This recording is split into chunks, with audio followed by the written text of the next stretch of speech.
In this essay, I'm going to be talking about how social class affects media over time and how does it create the impact it has. Global film is something that will affect anyone, regardless of where you're from, where you live, or whether you care about it or not. It's something in everyday media, whether you realise it or not. It helps to spread issues across the world globally and what people are facing. In this essay, I'll be mainly talking about UK cinema and how social class can differ between the ins and outs. I'll be using examples from texts such as I, Daniel Blake and Inspector Calls. So we'll be going over the significance of social class, we'll be going over how it can affect the creation of a film as well as the film itself, how it's changed over the years, and the social media impact. Using Stuart Hall's theory of representation, there are often two different types of media viewing. The dominant viewing, which are for people who the text is kind of made for and people that can relate to the text, understand it and accept its message. And you've got the opposition, who are the people that will read the text and not agree with what's being said. If we take a text such as I, Daniel Blake, the dominant viewing would be people who know about the benefit system, who have either have experience or know someone that does have experience with it, or just have some sort of knowledge of it. And they will take a text such as I, Daniel Blake, and see the message that's trying to be sent, that the system isn't fair, the system isn't just, and it needs work. However, an oppositional side will watch I, Daniel Blake and think everything's fine, you know, he's living up to the stereotypes of being lazy, he's living up to the stereotypes of being unclean, untidy, and not think a change is needed. This is significant to UK cinema because it is adding to the stereotypes and is also conforming to the stereotypes of the fact that change needs to happen, and director Ken Loach is trying to say the message that isn't often said, that change needs to happen and it needs to happen now. An example of this not being new and not being a new problem that's arising would be in Inspector Calls. Well, this isn't the oldest example of this issue. It is definitely one of the most significant. It was released just after the Second World War, and it was shown to be something that we can't go back to, because after the World War, people were asking for the change. What's next? How can we not go back to this catastrophic disaster that's happened? So the idea of an Inspector Calls was released, which originally started as a play. And it wasn't until 1954 where the first movie was made from this book and play. And this isn't something that's new. While it was ignored at the time, this is still something that is being taught today in schools. I know for myself, I studied it when I was back in secondary school, and now we're re-studying it back at university. In 2015, the BBC re-released a film which got millions of views online, on social media, and began circulating. And it kind of spreads the reason for change, because it's shown that there will be millions and millions of Eva Smiths and John Smiths still left with us with their lives and hopes and fears.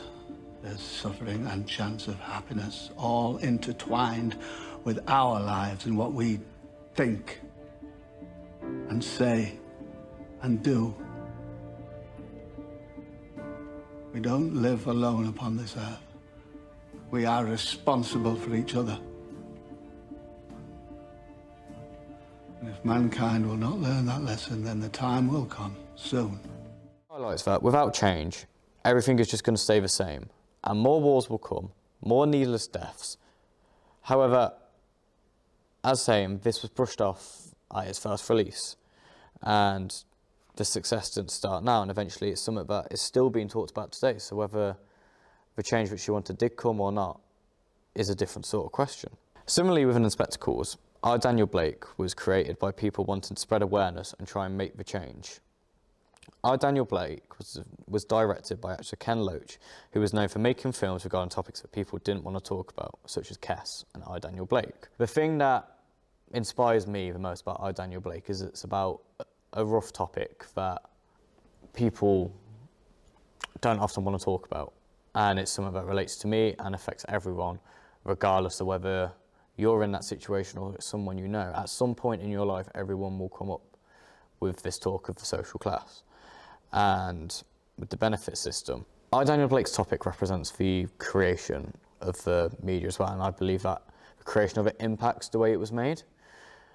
I, Daniel Blake, only had 2 to 3 real actors, being Daniel, the actress Kate, and one of the children in it. Everyone else was just locals that wanted to take part. They saw the issues they were having because they're from the same area, and they wanted to help. They wanted to help spread that message, and that's something that adds to the power of the film, is people wanted to help out and spread their stories as well. One of my favourite parts about I, Daniel Blake is how every story that you see is a real story that they've taken from online. If we use an example of the food bank scene, that was something that really happened a few days prior to filming. That never was originally in the script. That was something that they filmed a few days after hearing the story of someone struggling so bad and putting their kids first. She couldn't feed herself and had to eat raw food out of a can in a corner of a food bank because she was struggling that much. You've got the scene where Daniel doesn't even know how to use a computer because of his background, because of his occupation. He looks at the mouse like it's an alien and tries to put it to the laptop screen. You know, all these stories are so powerful and add to the film because they're real. And it's something that, well, you don't think of it at the time. That's another human. One of the main things about I, Daniel Blake is that he doesn't want to be seen as a number on someone's screen. He's a real person. He is Daniel Blake. Because of the small budget, I, Daniel Blake couldn't make a proper trailer. It's just a couple clips from the film that they've put together and released as a trailer. It's not anything real. A couple posters, that's it. So they decided to use social media to advertise their campaign. And one of the main bits that really shows to me is the trend, "We are Daniel Blake." During the release and after the release, it didn't stop. Like, the love, the stories.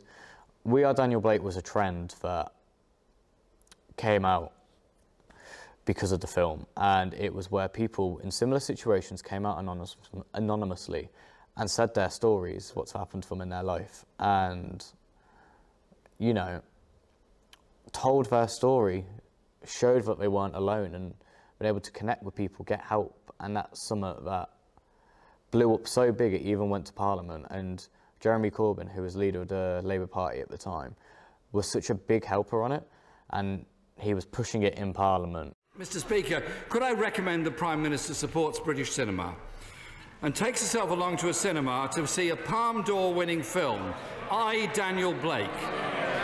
And while she's doing so, perhaps she could take the Work and Pensions Secretary with her, because he described the film as monstrously unfair and then went on to admit that he'd never seen it. So he's obviously got a very fair sense of judgment on this. But I'll tell the Prime Minister what's monstrously unfair.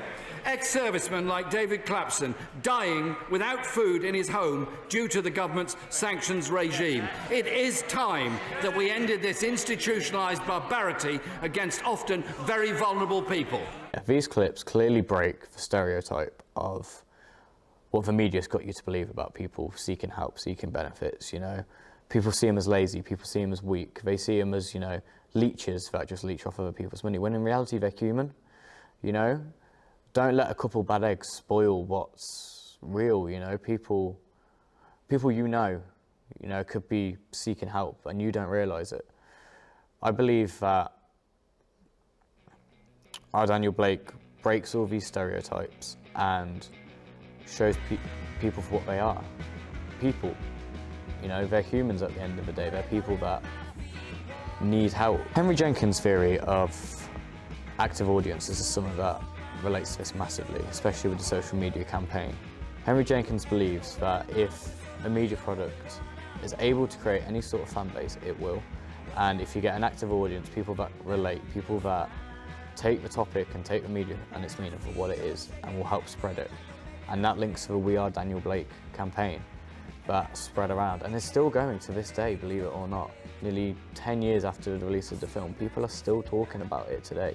This isn't an issue that just goes away, that people think they can just brush away and it will sort itself out.